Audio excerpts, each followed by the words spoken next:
Sa ika-900 kong panggugulo sa date ni Yara at Hank, tuluyan nang napuno si Yara. Nang gabing iyon mismo, tinipon niya ang lahat ng mga kaibigang babae niyang walang asawa at nagdaos ng party. Tinitigan ko ang grupo ng mga babaeng nasa harapan ko, bawat isa ay may kanya-kanyang dating at napalunok ako ng malakas. Pinili ko ang pinakamagandang babae sa buong silid, iyong mukhang mahinahon. Tinapik ko si Hank, ang kaibigan ko, at bumulong, "Hank, sino siya?"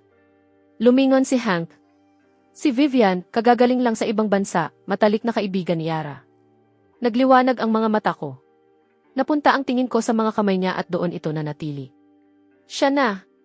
Hindi lang napakaganda ng mukha niya, maganda rin ang mga kamay niya. Kumurap si Hank. Ha? Ano ba talaga ang nagustuhan mo sa kanya? Siya ang pinakamaganda rito at mukhang mahinahon din ang personalidad niya. Sinuri ni Hank ang buong silid at itinuro si Sarah. Maganda rin siya at mukhang mahinahon. Sinundan ko ang tingin niya. Bakit nandito si Sarah? Tumingin sa akin si Sarah na may nakakalokong ngisi. Ay, wala akong kaalam-alam, ikaw pala ang tinutukoy ni Yara kagabi. Alanganin akong tumawa. Masyado siyang mahinahon para sa akin, mas gusto ko ng medyo malamig at hindi pala kausap. Nakakahiya ito. Pumunta ako rito para maghanap ng babae, tapos sarili kong kapatid ang agad kong nakasalubong, at isa si Sarah sa kanila. Ang mahalaga, si Vivian lang ang tinitingnan ko. Sumulyap si Hank sa sulok ng silid at sinabi kay Yara na interesado siya kay Vivian. Maganda ang panlasa niya, ano raw ang dahilan niya? Sabi niya, maganda raw siya at mukhang madaling pakisamahan. Iyong pagiging maganda, sigurado, pero saan niya nakuha na madaling pakisamahan siya? Gusto ba nating tingnan niya ulit? Sinubukan ko, pero si Vivian lang talaga ang gusto niya. Mabuting tao si Vivi, pero ang pagiging mahinahon ang huling salitang gagamitin ko para ilarawan sa kanya. Sana lang hindi niya pagsisihan ito. Ayos lang, basta mabuting tao siya. Pagkatapos makipag-usap kay Yara, bumalik si Hank para kausapin ako, pero paglingon niya, wala na ang upuang katabi niya. Ha? Nasaan? Saan siya nagpunta? Imposible, nakaupo na pala siya mismo sa tabi ni Vivian. Tinapik ni Hank si Yara at tumango sa direksyon ko. Wala talaga siyang hiya, nakalimutan mo na ba na ganoon din ang ginawa mo noong una mo akong makilala? Iba iyon, wag mo akong idamay dito. Napansin din ito ni Sarah. Wala talaga siyang preno. Sa puntong ito, tuluyan ko nang pinanindigan ang plano ko.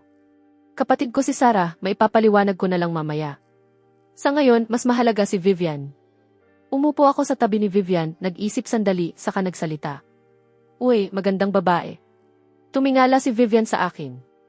Ako ba ang tinatawag mo? Zach ang pangalan ko, ano ang pangalan mo? Paano naging ganito kaganda ang boses ng isang tao? Alam na ni Vivian na ako ang dahilan kung bakit nagdaos ng party si Yara. Vivian, hindi lang ikaw napakaganda rin ang pangalan mo. Salamat. Pakiramdam ko ay nalulunod ako sa mga mata niya, kaya agad kong inilabas ang telepono ko. Pwede ba kitang idagdag sa WeChat? Tumingin si Vivian sa telepono ko at nang aasar, Mr. Zach, nilalandi mo ba ako? Bumisi ako, na huling-huli, kaya bibigyan mo ba ako ng pagkakataon? At kung sabihin kong hindi, ako na lang ang bibigyan ko ng pagkakataong manligaw sa iyo. Tumawa si Vivian, ang bait naman ni Mr. Zach, pero wala akong balak manligaw sa iyo. Aba, ganoon ba? Isinuksok ko sa bulsa ang telepono ko, bigo, at dama ko pa rin ang hapdi ng pagtanggi. Kumuha ako ng baso sa mesa at binuhusan ang sarili ko ng inumin. Inilapit ko ito sa labi ko at humigop. Sa sumunod na segundo, napakasama ng lasa. Pero ayokong sayangin kaya pinilit kong ubusin. Nagsimula nang umikot ang ulo ko. Tumunog ang telepono ni Vivian sa bulsa niya. Inilabas niya ito, mensahe mula kay Yara, ihatid mo si Zach sa bahay pag alis mo. Sumulyap si Vivian sa taong katabi niya. Mukhang lasing siya. Mr. Zach, gabi na, hayaan mong ihatid na kita sa bahay. Hindi, gusto ko si Hank. Si Hank ang nagsabi sa akin na ihatid ka. Talaga? Talaga. Habang nag-uusap sila, lumapit sina Cheng at Sarah. Uy, lasing ba si Zach? Tama, pinakiusapan ako ni Yara na ihatid siya sa bahay. Napansin niyang inaabot ko ang mga inumin sa mesa habang nagsasalita pa siya. Gusto mo pa? Hindi ko na naabot ang baso, nakatitig lang ako sa kanya. Binitiwan ako ni Vivian, malumanay ang tono niya na parang pinapakalma ang isang bata. Oras na para umuwi. Sige na. Tumayo ako mula sa sofa. Ako na ang maghahatid sa kanya. Tumingin si Cheng ng naguguluhan, nanlalaki ang mga mata. Sarah, anong nangyayari sa iyo? Huwag mong sabihin gusto mo siya. Hindi na nag-abala si Sarah. Mag-isip ka nga ng maayos. Walang sinasabi si Vivian. Kalmadong nagsalita si Sarah. Zach, hayaan mong ihatid kita sa bahay. Ayoko sa iyo, siya ang gusto ko. Biglang naging seryoso ang mukha ni Sarah. Paano siya naging ganito? Noong bata pa siya, napakalamig at kalmado niya. Ngayon, hindi na niya maigalaw ang mga paa niya kapag may magandang babaeng dumadaan. Zach, lalaki ka. Hindi ka basta-basta pwedeng sumama sa babaeng halos hindi mo naman kilala. Kumunot ang noo ni Cheng. Hindi ka rin bababae. Tiningnan siya ng masama ni Sarah. Tumahimik ka. Hindi sinabi ni Hank na sumama ako sa kanya. Hindi ako sasama sa iyo. Matapos ang lahat ng pagtatalong iyon, kinusot ni Vivian ang pagitan ng mga kilay niya. Ako na ang maghahatid sa kanya. Sasama ka ba? Pag-iisipan pa lang ni Sarah na sabihin ang tama nang tumunog ang telepono niya. Tumingin siya sa screen. Hospital. Sinagot niya ito. Hello. Doktor Sarah, bumalik ka agad, kritikal ang kondisyon ng isang pasyente. Naiintindihan ko, papunta na ako. Ibinaba niya ang tawag at walang magawa siyang tumingin sa kanilang dalawa. Nakatira siya sa Digging Garden. Dadaan ka roon, ikaw na ang maghatid sa kanya. Kailangan ko nang umalis, siguraduhin mong makauwi siya ng ligtas. CJ. Tumango si Vivian at tumingin sa akin. Tara na. Pasuray akong naglakad, muntik nang sumubsob ng mukha ko sa unahan. Zach, diretso ang lakad. Alalayan mo ako. Hindi. Tinanggihan ako, pero hinawakan ko pa rin ang kamay niya. Kung ayaw mo akong alalayan, kakapit na lang ako sa iyo. Kumabog ang dibdib ni Vivian. Bitawan mo ako. Hindi, bitawan mo ako at ako na ang aakay sa iyo. Binitiwan ko siya agad. Matagal akong tinitigan ni Vivian. Isinandal ko ang ulo ko sa kanya. Ang bango mo. Zach, kung patuloy kang maglilikot, iiwan kita rito. Tumigil agad ako. Inayos ni Vivian ang pagkakaupo ko sa passenger seat. Ang lamig. Inikiling ni Vivian ang ulo niya, napansin niyang lalong namumula ang mukha ko, at iniabot ang kamay para kapain ang noo ko. May lagnat. Isinara niya ang seatbelt ko at mabilis na nagmaneho papunta sa pinakamalapit na ospital. Nang pula ang ilaw ng stoplight, tinawagan niya si Yara. Uy, nilalagnat si Zach. Dadalhin ko siya sa ospital. Nilalagnat? Pakiusap, bantayan mo muna siya. Papunta na kami. CJ. Ibinaba ni Vivian ang tawag. Napansin ni Yara kung gaano kabalisa si Hank at agad siyang nagbigay ng katiyakan. Ayos lang. Huwag ka munang mag-alala. Pababa na siya papunta sa kotse. Mag-ingat ka sa pagmamaneho. Hindi ko kaya. Natatakot ako. Walang makakagawa ng paraan kay Hank kapag ganito siya. Ano ang ibig sabihin mong walang makakahawak kay Zach? Hindi ba siya kayang hawakan ni Viv? Matindi ang takot ni Zach sa mga karayom. Halos sa tuwing nagkakasakit siya, tinitiis na lang niya. Ah, kaya pala. Samantala, sa silid ng ospital, umaalingaw ang mga sigaw ko kada ilang minuto. Nakatayo sa gilid ang nurse na susubok magbigay sa akin ng iniksyon, matyaga siyang naghihintay. Zach, may sakit ka. Kailangan mo ng iniksyon para gumaling ka. Bigla akong nahimasmasan sa gulat. Ayoko ng iniksyon. Ayos lang ako. Gusto kong umuwi. Tinitigan ni Vivian ang mukha kong namumula ng todo at pinigil ang bahagyang awa na umusbong sa loob niya. Masisira ang utak mo sa taas ng lagnat mo. Mas gugustuhin ko pang mamatay kaysa magpainiksyon. Narinig ni Vivian ang walang saysay kong sinasabi at marahan niya akong hinimo. Huwag ka nang umiyak, isang tusok lang ito, nandito lang ako. Kailangan ko ba talaga? Lumambot ang tono niya at may kung anong kapanatagan akong naramdaman sa dibdib ko. Alam kong malala ang kalagayan ko. Tumingin ako sa kanya, isinubsob ang mukha ko sa kanya, at dahan-dahang iniunat ang isang braso. CJ. Parang isang lalaking naglalakad patungo sa sarili niyang kamatayan. Wala siyang sinabi. Iniangat lang niya ang kamay niya at tinakpan ang mga mata ko. Dahan-dahang inilapit ng nurse ang karayom, at makalipas ang ilang sandali, hinugot ito ng nanginginig ang mga kamay. Nanginginig ang boses niya. Patawad, patawad talaga, hindi ko natamaan ang ugat. Biglang nawala ang lambot sa mukha ni Vivian. Sa wakas, naglakas loob na ako, tapos hindi pa niya natamaan. May matalim at iritableng damdaming kumulo sa loob ko. Lumabas ka. Patawad talaga. Dinukot ni Vivian ang telepono niya sa bulsa, malamig ang mukha at tumawag. Pumunta ka rito ngayon din. Makalipas ang ilang minuto, nagmamadaling dumating ang direktor ng ospital. Miss Vivian, humihingi ako ng paumanhin dahil hindi kita agad naabutan. Hindi pinansin ni Vivian ang pagbati niya. Nilalagnat siya, kailangan niya ng iniksyon.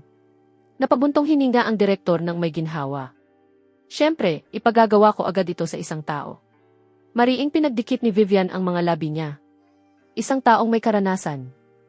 Siyempre, talagang tama, Dr. Liu, pakiusap, ikaw na ang mag-asikaso sa ginoong ito. Lumapit si Dr. Liu. Lahat kayo, lumabas muna. Opo, lahat sa labas. Huwag ninyong gambalain si Miss Vivian. Kumaway ang direktor at pinalabas sa silid ang iba pang mga doktor. Huwag kang matakot, mag-relax ka lang. Kailangan kong aminin, sa ibang doktor, sa unang tusok pa lang, pumasok na agad. Bago pa ako magkaroon ng oras para mataranta, narinig kong sinabi niya, tapos na. Pinanood ni Vivian si Dr. Liu habang nagliligpit at mainit siyang nagpasalamat. Salamat, Dr. Liu. Karangalan ko, wag mo nang isipin iyon. Iyon lang ang maitutulong ko. Pagkaalis ng doktor, kaming dalawa na lang ni Vivian sa silid. Parang may kakaibang tensyon sa pagitan namin. Sa mismong sandaling iyon, biglang pumasok si Hank na hinihingal. Zach, Hank, muntik na akong mamatay sa takot. Tingnan mo ang kamay ko, pasa-pasa na. Paano ito naging ganito kalala? Nasaan si Yara? Pinapunta ko siya para bumili ng pagkain. Sandaling nagtagal ang tingin ni Vivian sa akin. Sige, ikaw muna ang magbantay sa kanya, babalik ako. CJ. Tumango si Hank at tumingin sa akin. Astig talaga si Vivian, ano? Mas mabuti na ang pakiramdam ko. Sumabay ako sa usapan. Astig saan? Alam mo na ang ibig kong sabihin. Naalala mo noong nasa klinika pa tayo sa eskwelahan, nilagnat ka sa kalagitnaan ng gabi at 4 o 5 lalaki mula sa dorm ninyo ang hindi ka kayang pigilan. Ngayon, mag-isa ka lang na nahawakan ni Vivian. Mukhang bagay talaga kayong dalawa. Walang ganoon. Pero kailangan kong aminin, ang gaan ng pakiramdam kapag kasama si Vivian. Parang bahagyang nababawasan ang takot ko sa mga karayom. At kapag naiisip ko kung paano ako umasta kanina, gusto kong maglaho sa hiya. Pero ang sarap sa pakiramdam ng baywang niya nang hawakan ko, at iyong magaganda niyang kamay na humahawak sa ulo ko habang pinapakalma ako. Habang mas iniisip ko iyon, lalong kumakabog ang puso ko. Uy, bumalik ka nga sa sarili mo, huwag kang umiti ng ganyan. Ano pa ba ang nangyari sa inyong dalawa? Wala, iyong iniksyon lang. Hank, saan ba talaga napupunta ang isip mo? Sige na, wala na akong iniisip. Humiga ka ulit, nilalagnat ka pa. Makalipas ang ilang sandali, pumasok si Yara na may dalang mga supot ng pagkain. Sumilip ako sa likod niya. Napansin iyon ni Hank at nagtanong. Nasaan si Vivian? Umuwi na siya. Binuksan ni Yara ang lalagyan ng pagkain. Agad akong inabot ng amoy nito at naglaway ako. Vivian, sino? Dahan-dahan lang, walang aagaw sa pagkain mo. Hayop ka. Nakita ni Hank ang mga itlog sa supot at nagtaas ng isa. Gusto mo ng itlog? Mainit pa. Hindi iyan para kainin. Sabi ni Vivi, makakatulong ang itlog sa pasa sa kamay mo dahil sa karayom, mas mabilis iyong gagaling. Hindi ko alam na maiisip iyon ni Vivian. Sige, ako na ang magbabalat at ididikit ko sa kamay mo. Kinabukasan, nagdala si Yara ng almusal bago pumasok sa trabaho. Aalis na ako para magtrabaho. Paalam. Nanatili si Hank at kumain kasama ko. Tapos biglang tumunog ang telepono niya. Hello? May bigla ang show. Sumulyap siya sa akin, nag-aalangan. Pwede ko bang ipagpaliban? May sakit ang kaibigan ko. Kailangan niya ng kasama. Makalipas ang ilang minuto, sinabi niya, sige, naiintindihan ko. Nakaupo lang ako sa malapit, pinapanood siyang kausap sa telepono, at hindi ko namamalayang nakangiti na pala ako. Ibinaba niya ang tawag. Pumasok ka na sa trabaho kung kailangan mo. Ayos lang ako mag-isa. Sigurado ka? O naman. Sige, aalis na ako. Babalik mamaya ang nurse para sa swero. CJ. Aalagaan ko ang sarili ko. Huwag kang mag-alala. Pagkaalis niya, sa wakas ay makakapagpa-discharge na ako at hindi ko na kailangang humarap ulit sa kahit isang karayom. Pagkalabas niya, agad na tinawagan ni Hank si Vivian. Pwede ba kitang pakiusapan na bantayan si Zach sa ospital ngayong araw? May trabaho ako at hindi ko siya mababantayan.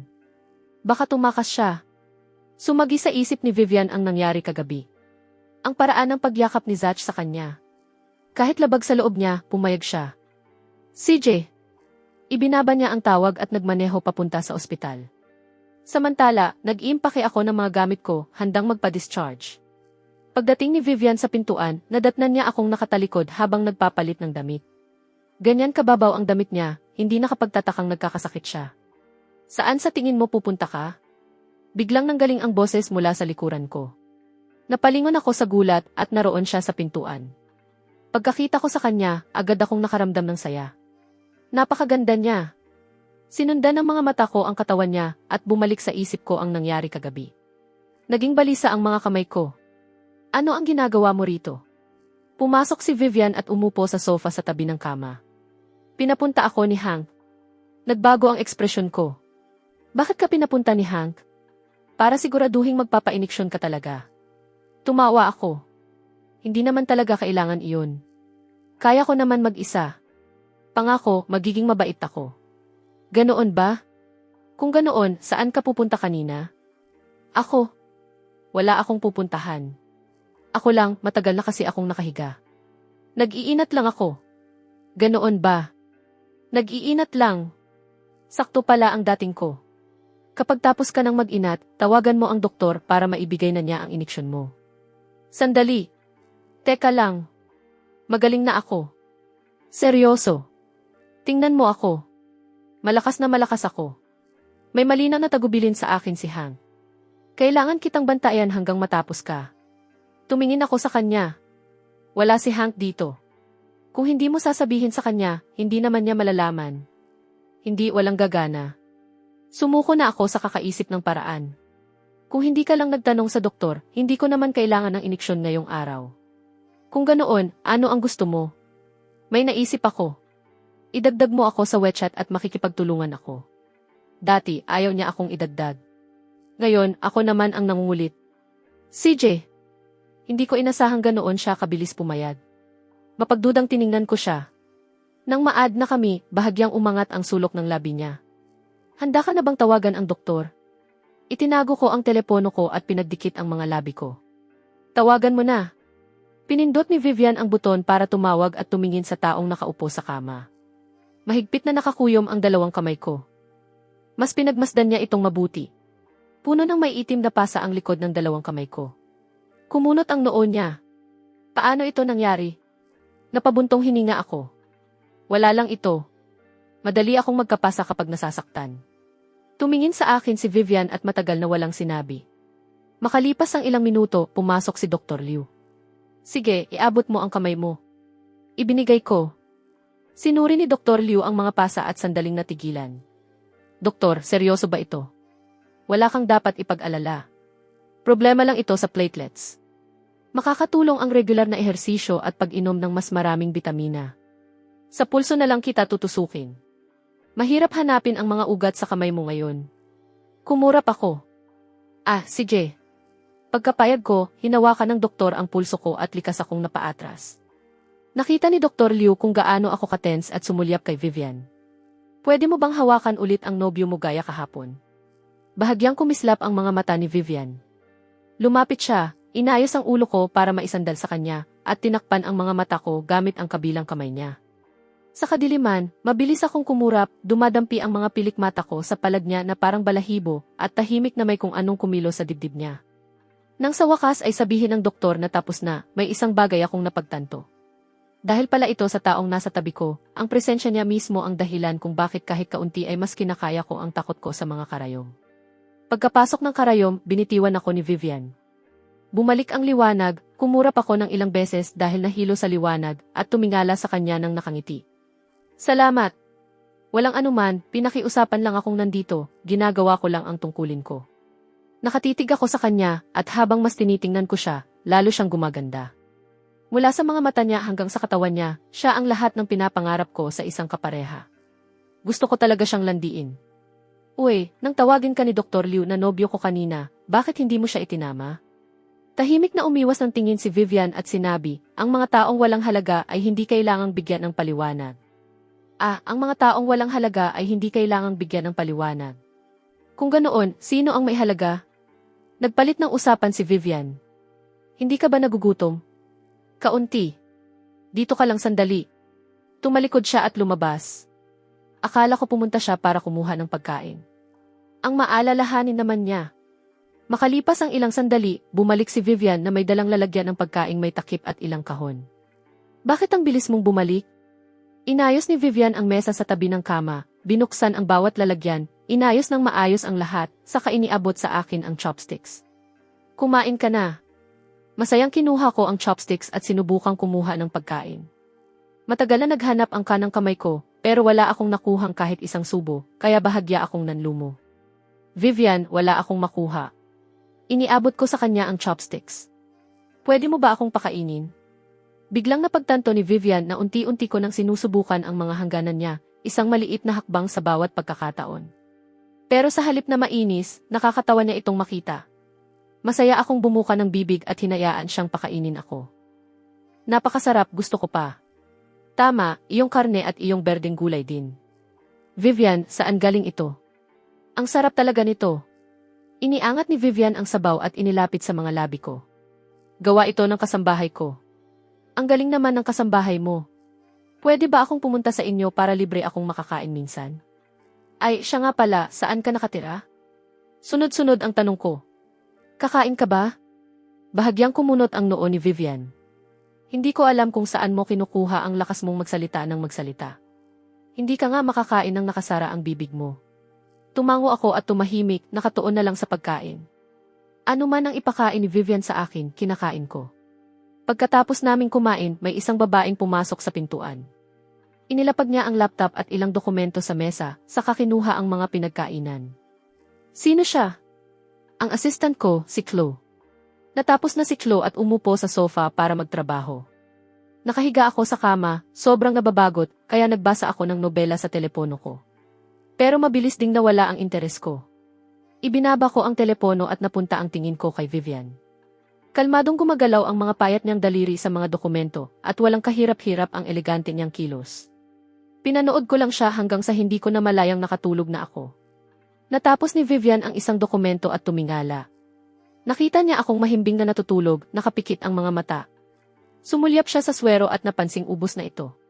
Agad siyang tumayo at pinindot ang call button. Natutulog siya, pakiusap, huwag kayong maingay. Tumango ang nurse, marahang pinalitan ang swero at tahimik na lumabas. Pinanood ni Vivian na muling dumaloy ang swero at ibinaling ang tingin niya sa mukha ko. Natutulog ako, pero bahagyang nakangiti ang mga sulok ng labi ko. May kung anong hindi niya maipaliwanag na naramdaman sa loob niya. Isang maliit at hindi maipaliwanag na pagnanais. Gumalaw ako sa pagkakatulog, halatang hindi komportable. Sa takot na aksidenteng matamaan ko ang karayom, iniabot ni Vivian ang kamay niya at hinawakan ang kamay ko. Nang makabalik ako sa komportableng posisyon, ibinalik niya ang kamay ko sa kama, inayos ang kumot at bumalik sa upuan niya. Nagising ako dahil kailangan ko ng magbanyo. Pagmulat ko, walang laman ang silid. Akala ko umalis na si Vivian. Hindi ko na iyon pinag-isipan. Hindi ko pa nga nasusuot ang sapatos ko nang lumitaw si Vivian sa pintuan. Saan ka pupunta? Sa banyo. Sandaling natigilan si Vivian. Magpapatawag ako ng tutulong sa iyo. Magsasalita pa lang ako para sabihin kaya ko naman, pero nakalabas na siya. Makalipas ang ilang sandali, pumasok ang isang nurse. Dito po, Ginoo. Salamat. Alanganin akong umiti at sinundan siya papunta sa banyo. Agad akong nakaramdam ng ginhawa. Bumalik ako sa kama at hindi nagtagal ay itinulak ni Vivian ang pinto at pumasok. Vivian, wala ka na bang ibang gagawin? Sabi ni Hank, kaibigan siya ni Yara, kaya malamang mahalagang tao siya. Paano siya nagkakaroon ng oras na maghapon dito kasama ko? Talagang hindi ko iyon maintindihan. Hindi sumagot si Vivian. Pareho rin iyon ang tanong niya sa sarili niya. Sa lahat ng posibilidad, nasa kalagitnaan ng pagpapalawak ng operasyon ng Exi Group sa sariling bansa, kaya dapat tambak ang trabaho niya. Pero heto siya, buong araw nakasama ang lalaking ito. Baka tuluyan na siyang nababaliw. Mabuti na lang, halatang ayaw niyang pag-usapan iyon, kaya hindi ko na ipinilit. Nang hapong iyon, pagdating ni Hank, umalis na si Vivian. Agad naging mausisa si Hank. Sige na, sabihin mo sa akin, kayong dalawa lang ng matagal, kumusta? May nangyari ba? Kumagat ako sa mansanas na binalatan ni Hank para sa akin. Ayos lang. Ano nang ibig mong sabihin na ayos lang? Huwag kang magkunwari. Ikaw ang nagsabing gusto mo siya kagabi. Sino ba iyong nagsabi na sa lahat ng magagandang babaeng iyon, si Vivian lang ang tinitingnan niya?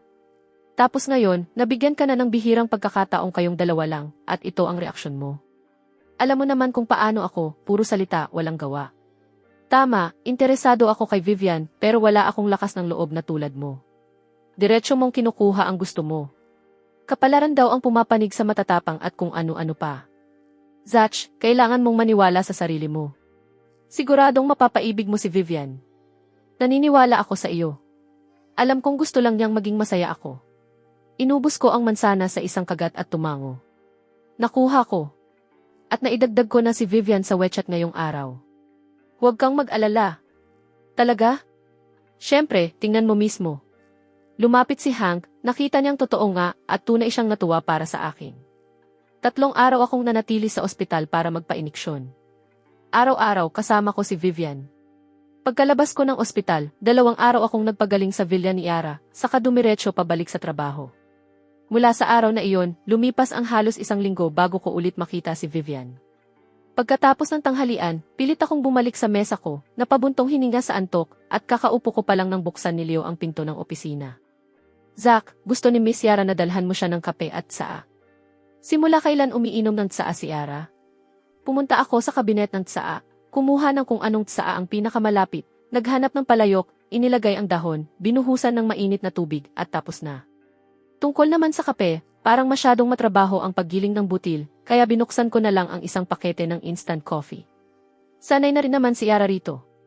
Tama, mula noong unang beses akong gumawa ng instant coffee, kapag pagod ako, instant na lang ang ginagawa ko.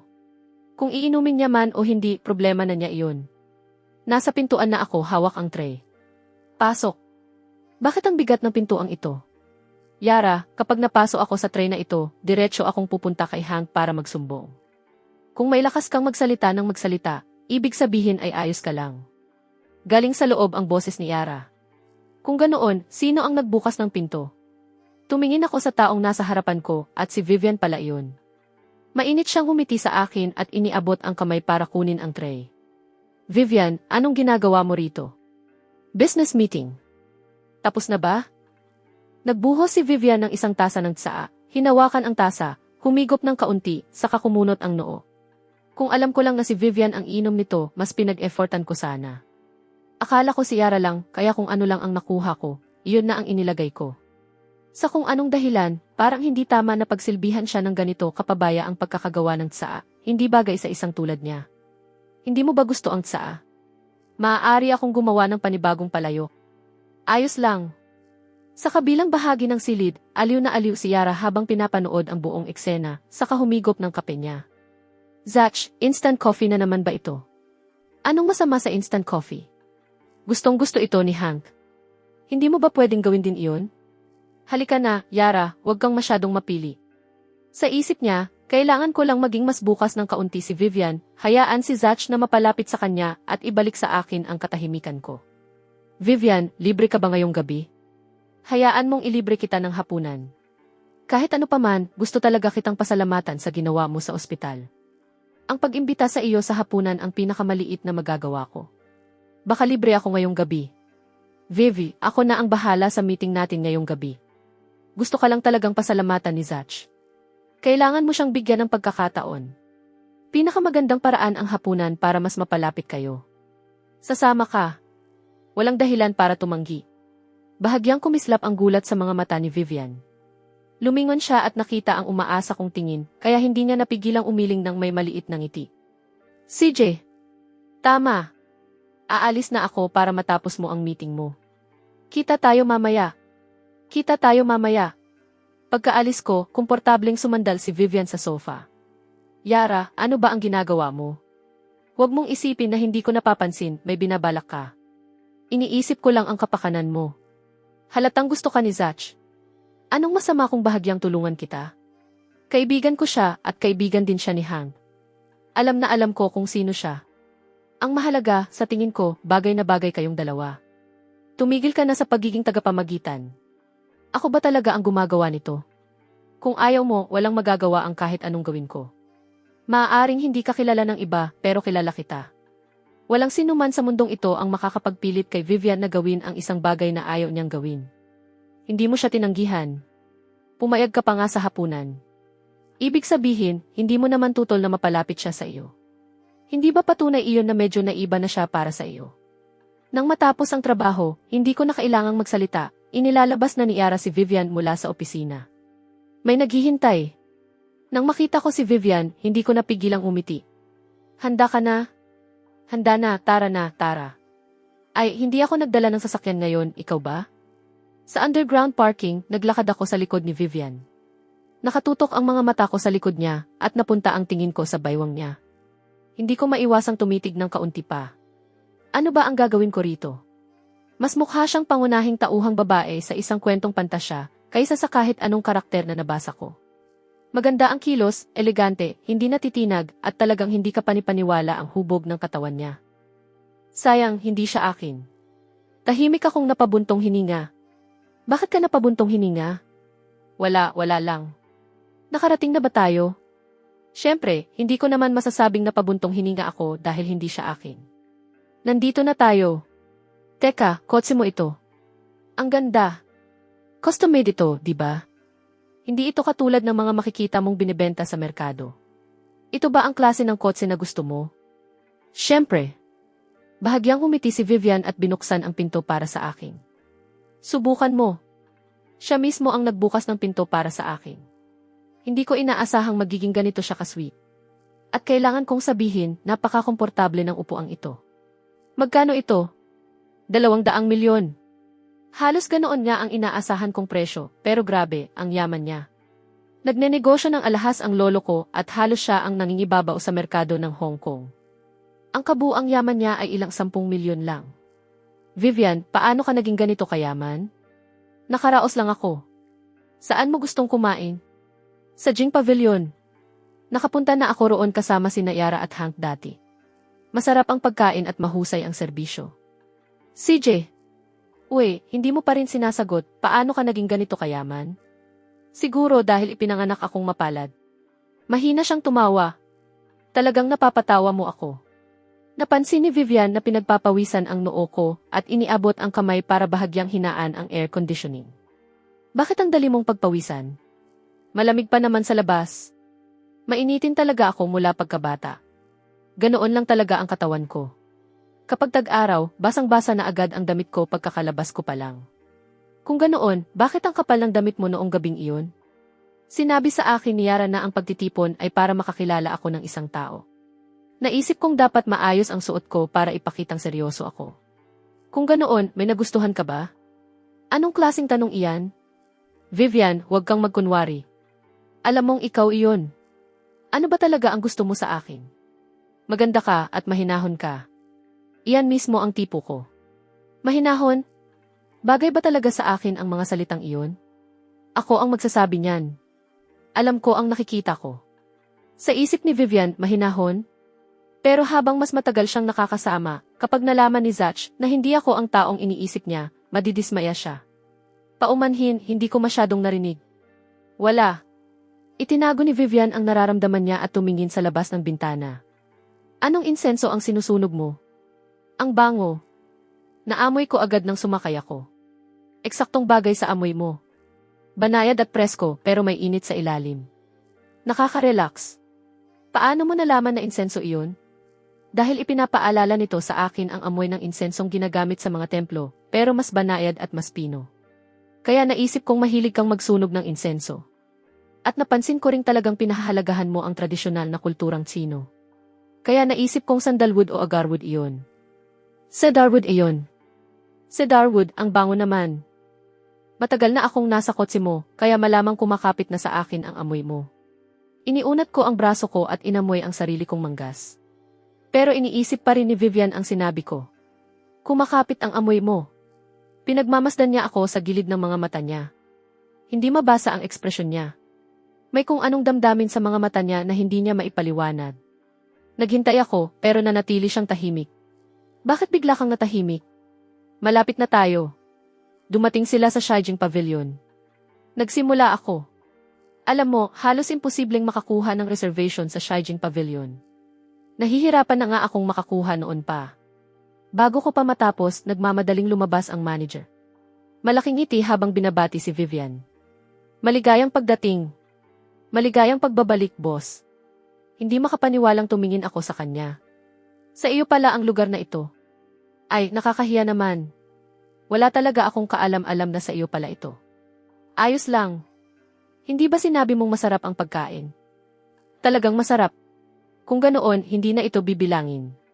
Sa susunod, ako mismo ang magluluto para sa iyo. At least, hindi magiging restaurant mo iyon. Marunong kang magluto. Nagulat ka. Hindi lang ako marunong magluto, magaling din talaga ako. Kailangan mo lang tikman para malaman mo. Sumabay si Vivian sa biro. Sa totoo lang, hindi ko iyon inaasahan. Pumasok sila sa isang pribadong silid sa Shijing Pavilion. Nang maihain na ang lahat ng pagkain, tumingin ako kay Vivian. Vivian, gusto ko ng Huangju. Nakatikim na ako noon kasama sina Hank at ang iba, at hindi ko na iyon makalimutan. Gusto mo? Huli na para dyan. Masamang ideya ang uminom ngayon. Magpapadala ako ng ilang bote sa bahay mo, dahil sa baba ng alcohol tolerance mo, kalahating tasa lang at kung ano-ano na ang pwedeng gawin mo. Bakit ako iinom sa bahay? Nasaan ang saya roon? Masarap na pagkain, masarap na alak, magandang kasama, ito ang tamang atmosphere para uminom. Napakababa talaga ng alcohol tolerance mo. Huwag na lang. Paano mo nalaman na mababa ang tolerance ko? Pinagmamasdan mo ba ako? Hindi. Nagbuhos si Vivian ng isang tasa ng tsaa para sa akin at nagbuhos din para sa sarili niya. Sige na, kaunti lang ang iinumin ko. Talagang kaunti lang. Tiningnan ni Vivian ang mukha kong buong sinseridad at sa huli ay pumayag din. Sige, pero kaunti lang. Kaunti. Umisi ako sa kanya at agad na tinawag ang server para magdala ng isang buong pitsel. Pagdating nito, nagbuhos ako ng isang tasa at dahan-dahang humigop. Kumalat ang lasa sa dila ko at hindi ko napigilang bahagyang pumikit. Iyan nga. Dapat tikman mo rin ang sarap. Pass ako. Pinauwi ko na ang driver ko, ako ang magmamaneho mamaya. Sige, naiintindihan ko. Ubos na ang tasa ko. Huwag kang masyadong uminom, unti-unti lang ang tama nito. Sakto namang natapos magsalita si Vivian nang tumunog ang telepono niya. Kailangan kong sagutin ito. Huwag na huwag mong ubusin ang pitsel na iyan. Pinanood ko siyang tumayo at lumabas, bahagyang nakangiti habang bumababa ang tingin ko sa tasa sa kamay ko. Kaunti pa. Pagbalik ni Vivian, ang taong ilang sandali pa lang ang nakalipas ay ayos na ayos, ngayon ay yakap-yakap ang pitsel habang nakapikit. Napabuntong hininga siya, lumapit at bahagya akong tinapik. Zach, gumising ka. Narinig ko ang boses niya at dumilat ako. Ay, bumalik ka na. Oras na para umuwi. Sandaling nag-alangan si Vivian, saka iniabot ang kamay niya. Dahan-dahan ko siyang tiningnan, saka hinila sa mga bisig ko at isinubsob ang mukha ko sa buhok niya, parang isang malaking golden retriever na walang kaalam-alam sa personal na espasyo. Sa sandaling iyon, may kung anong nagsimulang bumukas sa loob ni Vivian, umaahon mula sa kung saan sa kaibuturan niya. Pinilit niyang manatiling kalmado, takot na mabitawan ang ganap na walang kalaban-labang lasing na lalaking ito. Naglakad sila patungo sa parking garage. Mahangin. Huwag kang lalamigin. Mainit ako. Kumapit ka sa akin. Halos hindi ako namamalayan, ramdam kong nag-aapoy sa init ang katawan ko, pero malamig siya sa akin, kaya likas ko siyang hinila palapit. Diretsong tumago sa kalabuan ng isip ko ang amoy niya. Zach, magpakahinahon ka. Binilisan niya ang lakad, pinasakay ako sa passenger seat. Marahil dahil ramdam niya ang init ng katawan ko, napunta ang kamay ko sa malamig niyang bala. Tumingala si Vivian sa mukha kong ilang pulgada lang ang layo sa kanya. Nakapulupot ang kamay ko sa batok niya. Sinubukan ni Vivian na alisin ang kamay ko, pero lalo kong hinigpitan ang pagkakahawak at lalong lumapit ang pagitan namin. Dumikit ang namumulang pisngi ko sa malamig niyang pisngi. Ang sarap. Bitawan mo ako. Ayoko. Zach, alam mo ba kung ano ang ginagawa mo? Tinitigan niya ako ng mariin, pilit akong hinila palayo, isinuot ang seatbelt ko, umikot papunta sa driver's seat at pinaandar ang kotse. Tumagos ang mainit na sikat ng araw sa pagitan ng mga kortina at bumagsak sa kama. Makalipas ang mahabang sandali, bigla akong napaupo, habol ang paghinga. Hindi ako makapaniwala. Napanaginipan ko talaga iyon. Ganito na ba talaga ako kadesperado? At si Vivian pa talaga ang napanaginipan ko. Sobrang nakakahiya nito. Bago pa ako tuluyang makabawi, may kumatok sa pinto. Hank, gising ka na rin sa wakas. Sobrang gulo mo kagabi. Heto, uminom ka ng tubig na may pulot. Uy, bakit sobrang pula ng mukha mo at pinagpapawisan ka? Mapagdudang pinagmasdan ako ni Hank. Ayos lang ako. Hinawakan niya ang noo ko. Bahagya akong napaatras, medyo masyadong mabilis. Kakagising ko lang, medyo mainit lang. Zach, pare, wag mong sabihing may pang-adultong panaginip ka kagabi. Ano? Impossible. Relax lang, hindi mo kailangang mahiya. Lalaki ka, naiintindihan ko. Siguro dahil araw-araw mong tinititigan ang magandang mukha ni Vivian pero wala kang magawa. Maghapon mong iniisip ang isang tao, buong gabi mo naman napapanaginipan. Tumahimik ka, wag ka nang magsalita. Sige, titigil na ako sa pagtawa, pangako. Halika na, lumabas ka na riyan, masusuffocate ka. Bitawan mo ako. Sige, tapos na akong mang-asar. Pero seryoso, naaalala mo ba kung paano ka nakauwi kagabi? Si Vivian ang naghatid sa akin. At iyon lang. Wala nang iba? Ikaw? Wala akong alam. Kagabi, lasing na lasing kayo ni Yara. Inasikaso ko muna siya, tapos ikaw naman ang kinailangan kong asikasuhin. Alam mo ba ang ginawa mo? Ano ba ang ginawa ko? Hindi naman siguro ako gumawa ng sobrang nakakahiya. Ay, may isang taong buong gabi kumapit sa baywang ni Vivian, ayaw bumitaw, humahagulgol na parang bata at nagmamakaawang sumama sa kanya pa uwi. Diyos ko, nakakahiya naman iyon. Paano ko haharapin ulit si Vivian? Relax, ayos lang talaga. Baka maging kayo rin naman balang araw.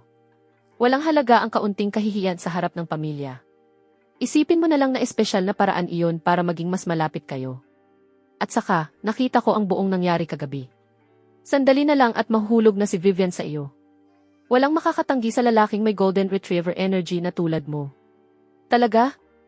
Siyempre. Ituloy mo lang. Mapapaibig mo rin siya sa huli. Iniisip ko iyon at hindi ko napigilang ngumiti. Hindi na mawala ang ngiti ko. Napansin ni Hank ang mukha kong parang umiibig. Sige na. Tigilan mo na ang pangangarap. Bumalik ka muna sa pagtulog. May trabaho ako ngayong hapon. Aalis na ako. Pagkaalis ni Hank, inilabas ko ang telepono ko, binuksan ang WeChat, hinanap si Vivian, nag-isip sandali, saka nag-type ng ilang salita. Salamat sa paghatid sa akin kagabi. Pagkatapos, naghanap ako ng malaking sticker ng tuta at ipinadala ko rin. Nang dumating ang mensahe ko, nasa kalagitnaan ng meeting si Vivian kasama ang isang business partner. Umiilaw ang telepono niya. Sumulyap siya rito at muling umiwas ng tingin. Miss Vivian, napakahusay mo talaga. Hindi lang ikaw mahusay, napakaganda mo rin. Nagtataka ako kung may espesyal na tao ba sa bahay ang isang kahangahangang tulad mo. Wala pa. Nako, ang isang tulad mo, hindi dapat naghihintay ng ganoon katagal. Kung ganoon, hahanapan kita. Hahanap ako ng taong karapat-dapat para kay Miss Vivian. Salamat, Mr. Bai. Ngayon, dahil napagkasunduan na natin ang mga pangunahing tuntunin ng partnership natin, hindi na ako magtatagal. May kailangan akong asikasuhin, kaya mauuna na ako. Miss Vivian, lagi ka talagang abala. Naiintindihan namin. Nang makasakay si Vivian sa coach, sumulyap sa kanya si Chloe mula sa rearview mirror. Babalik tayo sa opisina, Miss Vivian. Tiningnan ni Vivian ang mensahe sa telepono niya, naalala ang nangyari kagabi at mabilis na nag-reply. Walang anuman. Pagkapadala ko ng mensahe, naghintay ako ng naghintay, pero walang dumating na sagot. Inihagis ko ang telepono sa tabi ko at nakatulog. Maya-maya, nagising ako sa ingay mula sa ibaba. Isinuot ko ang sapatos ko at bumaba. Bago pa ako makarating sa ibaba, nakita ko ng isa-isang ipinapasok ng mga tao ang mga gamit sa sala. Ha? Anong nangyayari? Si Yara. Hindi lang niya nilimas ang isang buong palapag ng mall, sinalakay pa niya ang kalahati ng mga butike sa buong lungsod. Pero bakit siya bumibili ng ganito karami? Imposibleng wala siyang dahilan. Ano, wala na ba siyang ibang mapagastusan? Bukas, sasama siya sa akin sa bahay ng mga magulang ko para maghapunan. Kung ganoon, lahat ng ito ay regalo para sa mga magulang niya. Nag-uusap pa kami nang pumasok si Yara sa pintuan. Bakit kayong dalawa nakatayo lang dyan?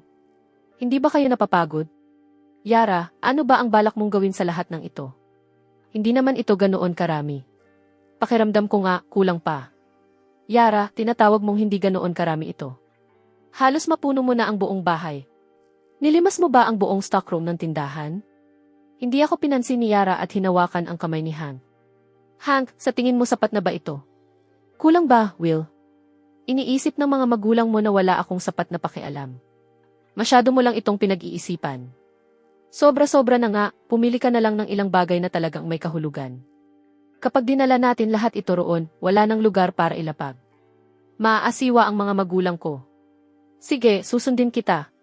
Pinanood ko silang magkalapit na nag-uusap, halatang hindi nila ako kailangan doon, kaya tumalikod ako at umakyat. Zach. Tama.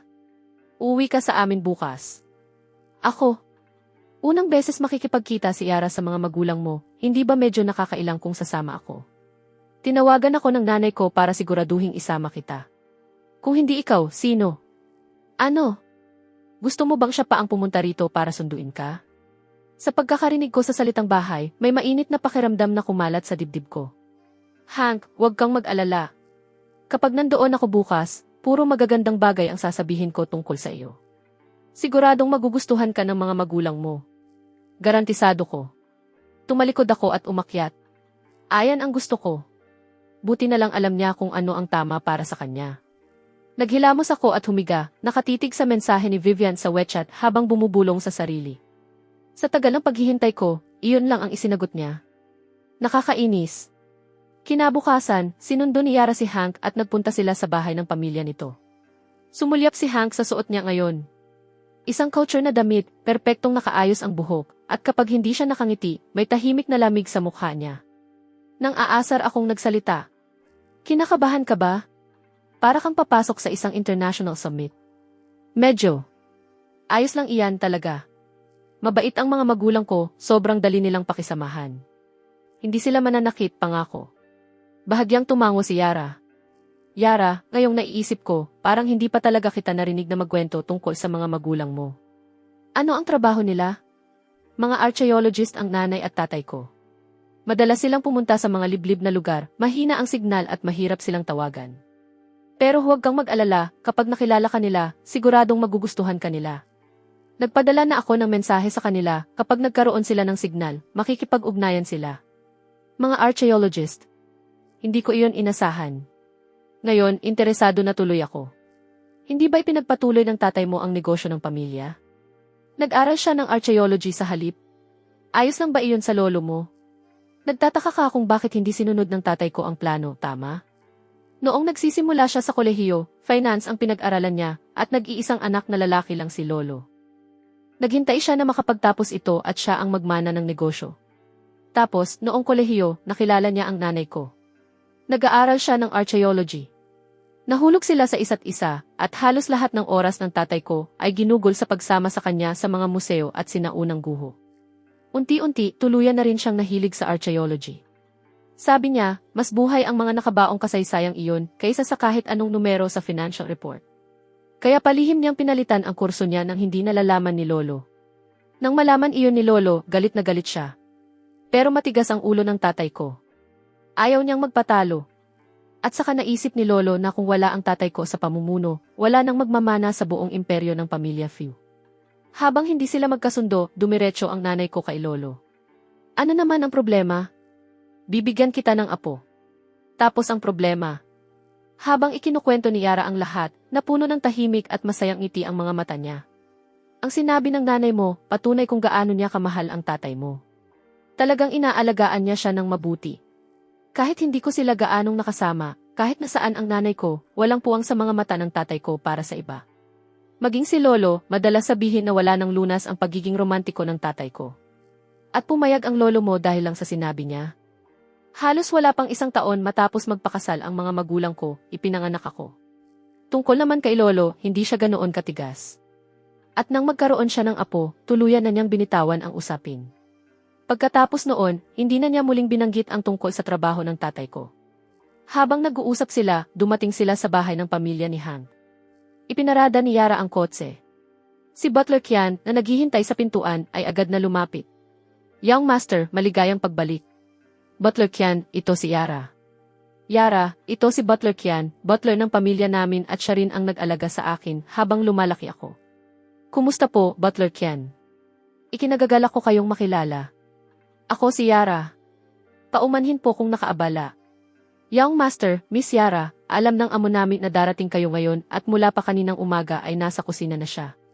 Naghihintay na siya sa inyo. Ayos. Sinasabi ko sa iyo, kakaiba talaga magluto ang nanay ko.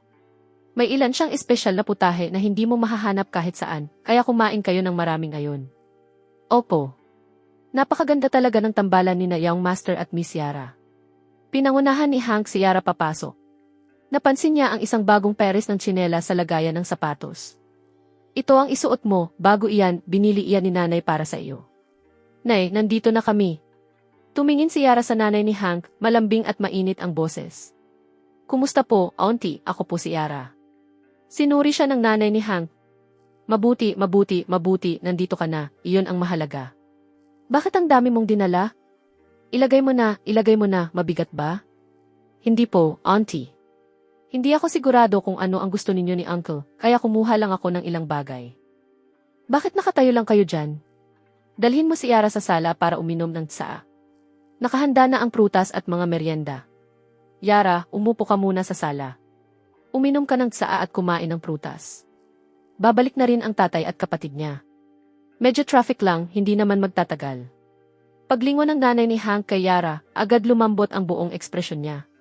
Habang mas tinitingnan niya ito, lalo niyang nagugustuhan ang nakikita niya. Sige, inay. Auntie, may maitutulong po ba ako sa kusina? Hindi, Hija. Anong klaseng punong abala ang magpapapunta sa kusina sa unang pagbisita pa lang ng bisita? Umupo ka lang, mag-relax at hayaan mong ipagluto ka ni Auntie. Hinila ni Hank si Yara papunta sa sofa. Heto, kumain ka ng orange. Para kumalma ka. Sabi ko sa iyo, hindi mananakit ang nanay ko. Mabait talaga siya, ano? Tama, mabait talaga siya. Pero baka hindi ganoon kadali ang kapatid mo kapag dumating siya. Basahin mo lang ang sitwasyon, okay? Huwag kang mag-alala, kakampi mo ako. Naiintindihan ko. Kung may nakababata akong kapatid at mag-uwi siya ng nobya, malamang ganoon din ang mararamdaman ko. Bahagyang humiti si Yara at lumambot ang tingin niya kay Hank.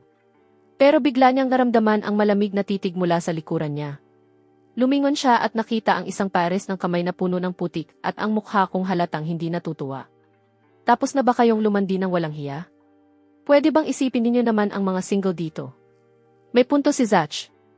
Halika, Yara, tulungan natin ito. Sige, Zach, kami na. Sobrang nakakasuya panoorin ang dalawang ito. Ayoko nang makisali. Auntie, nabalatan ko na po lahat ng bawang na pinakuha ninyo, malinis na malinis at walang kahit isang sirang piraso. May kailangan pa po ba kayo? Iyon na ang lahat. Zach, maghugas ka ng kamay at manood ka ng telebisyon kasama si Hank at ang iba. Mausok dito sa kusina. Mas mabuti siguro huwag na lang akong maging sagabal. Mas gusto ko na lang kayong tulungan, Auntie. Sige na, pwede kang manatili at samahan ako. Opo. Nanatili ako sa kusina, tinutulungan ang nanay ni Hank na magbalat ng bawang habang nakikinig sa mga nangyayari sa labas. Sobrang nakakainis panoorin sina Hank at Yara. Naiimagine ko na agad ang mayabang ng ngiti ni Hank at si Yara, kahit ang dami niyang sinasabi tungkol sa pagbabasa ng sitwasyon, kitang-kita naman sa paraan ng pagtingin niya kay Hank ang tunay niyang nararamdaman. Tahimik akong napabuntong hininga at napunta ang isip ko kay Vivian. Noong kasama ko siya sa ospital habang nilalagyan ako ng swero. Tapos iyong mga pagkaing pinagsaluhan namin. At iyong gabing hinatid niya ako pauwi noong lasing ako. Paulit-ulit na bumabalik sa isip ko ang bawat sandali. Alam kong lalo nang lumalalim ang nararamdaman ko para sa kanya, pero natatakot ako. Natatakot akong baka hindi ako sapat para sa kanya. Zach, ano ang iniisip mo? Dinudurog mo na ang bawang. Wala po, Auntie. Iniisip ko lang, siguro talagang masaya kayo ni Uncle. Napakainit ng pakiramdam sa bahay na ito. Masaya kami. Matigas ang ulo niya kung minsan, pero pagdating sa pamilya, ibinibigay niya ang lahat. Sana balang araw, makahanap din kayo ni Hank ng ganoong klaseng pagmamahalan. Tumango ako, pero si Vivian pa rin ang nasa isip ko. Kung makakabuo ako ng tahanan kasama siya, magiging katulad din ito. Nang gabing iyon, dumating ang mga magulang ni Yara. Magandang gabi po, Mr. Few, Mrs. Few. Maligayang pagdating. Tuloy po kayo. Siguro sila ang mga magulang ni Yara. Halika, Zach. Batiin natin sila. Pagpasok pa lang nila, ramdam ko na ang tahimik na dignidad ng mga taong hinubog ng kaalaman at kultura. Masayang lumapit si Yara at kumapit sa braso ng kanyang nanay. Tay, nay, siya si Hank, iyong naikwento ko sa inyo. At katabi niya ang mabuting kaibigan ni Hank, si Zach. Kumusta po, sir? Kumusta po, ma'am? Ako po si Zach, kaibigan ni Hank. Ikinagagalak ko po kayong makilala. Kumusta, Zach? Madalas kang ikwento ni Yara. Sabi niya, mabuti kang tao at napakalapit mo kay Hank. Napakabait ninyo naman po, sir. Marami pa po akong kailangang matutunan. Mataas ang pamantayang itinakda ni na Hank at Yara. Umupo ang lahat at nagsimulang maghapunan. Mainit at masaya ang pagsasalo sa mesa. Sumulyap ako kay Yara na tumatawa kasama si Hank at muli kong naisip si Vivian. Ano kaya ang ginagawa niya ngayon? Naisip kaya niya ako kahit saglit? Pagkatapos ng hapunan, gumawa ako ng dahilan at maagang umuwi. Sa totoo lang, kailangan ko lang ng kaunting oras para ayusin ang nararamdaman ko para kay Vivian. Sa mga sumunod na araw, ibinaon ko ang sarili ko sa trabaho, pero hindi kailanman nawala sa isip ko si Vivian. Nagpapadala ako sa kanya ng mga mensahe sa WeChat. Palagi namang maikli ang mga sagot niya. Sinasabi ko sa sarili kong malamang abala lang siya. Kapag naging maayos na ang lahat sa akin, yayayain ko siya at makakausap ko talaga siya. Sa wakas, tapos na rin ang trabaho. Bakit bumababa ito? Huminga ako ng malalim at nagpadala ng mensahe kay Vivian. Vivian, libre ka ba sa mga araw na ito? Gusto kitang yayain sa hapunan, may gusto akong sabihin sa iyo. Hindi nagtagal, nag-reply siya. Sige, Zach. Matagal na rin kitang gustong kausapin. Halos mapatalon ako sa kinaupuan ko. Agad akong nag-reply. Ayos na ayos. Ikaw na ang pumili ng oras at lugar, kahit ano ay pwede sa akin. Bukas ng gabi, magkita tayo sa French restaurant sa downtown. Sige, nandoon ako. Kinabukasan ng gabi, pinaghandaan ko ng mabuti ang sarili ko at maagang dumating sa restaurant. Umupo ako malapit sa bintana, pinagmamasdan ang mga ilaw ng lungsod sa labas, sabay kinakabahan at nasasabi. Makalipas ang ilang sandali, dumating si Vivian. Vivian, dumating ka. Ang ganda mo ngayong gabi. Maganda ka rin ngayong gabi, Zach. Umupo kami at umorder. Tumingin ako kay Vivian, huminga ng malalim, saka nagsalita. Vivian, mula noong kasama mo ako sa ospital habang nilalagyan ako ng swero, may nagbago sa nararamdaman ko. Tapos, sabay tayong naghapunan, hinatid mo ako pauwi at napagtanto kong lalo kitang nagugustuhan. Alam kong baka hindi ako ang perpektong kapareha para sa iyo, pero gusto talaga kita. Gusto ko kung gaano ka kahinahon, iyong tahimik na paraan ng pagiging mabait mo sa mga tao, at ang dedikasyon mo sa lahat ng ginagawa mo. Gusto ko ang buong pagkatao mo, iyong magagandang katangian, iyong mga mahirap na bahagi, iyong mga nakita ko, at maging iyong mga hindi ko pa nakikita. Vivian, gusto kong makasama ka. Gusto kong mabigyan ka ng tahanang katulad ng mayroon ang pamilya ni Hank. Hindi mas mainit pa, iyong talagang para sa ating dalawa. Gagawin ko ang lahat para maging mas maganda ang bawat araw na darating sa buhay mo kaysa sa alinmang araw bago mo ako nakilala. Zach, salamat sa pagsasabi sa akin ng lahat ng ito. Sa totoo lang, ikaw rin ang iniisip ko. Mabait ka, totoo ka sa sarili mo at talagang masayang kasama. Kapag kasama kita, nakakaramdam talaga ako ng ginhawa at talagang masaya ako. Pero Zach, may mga pagdududa rin ako. Nag-aalala akong baka napakalaki ng agwat sa pagitan natin.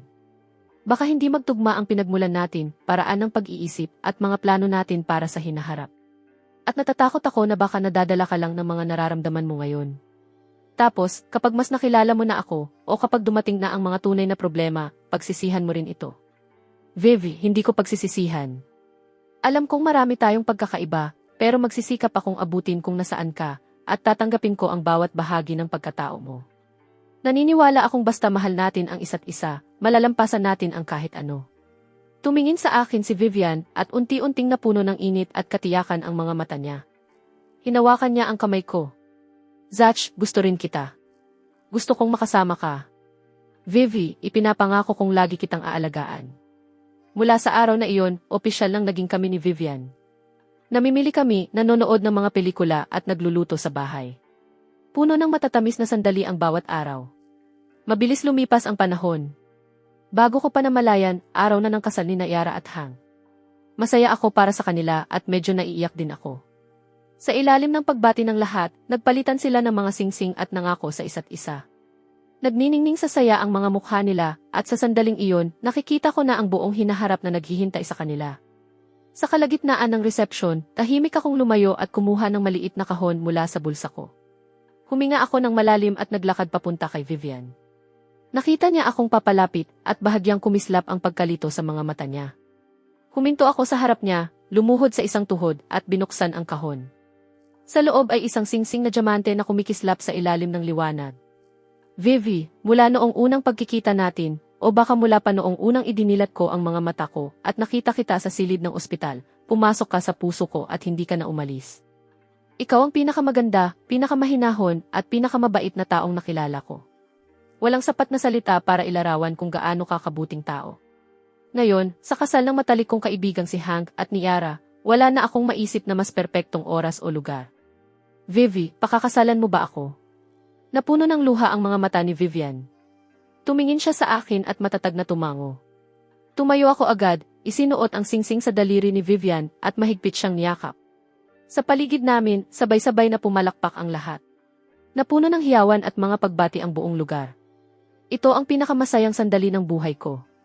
Alam kong marami pang pagsubok ang darating, pero basta mahal natin ang isa't isa, haharapin natin ang bawat isa ng magkasama at bubuin ang kinabukasang para sa ating dalawa.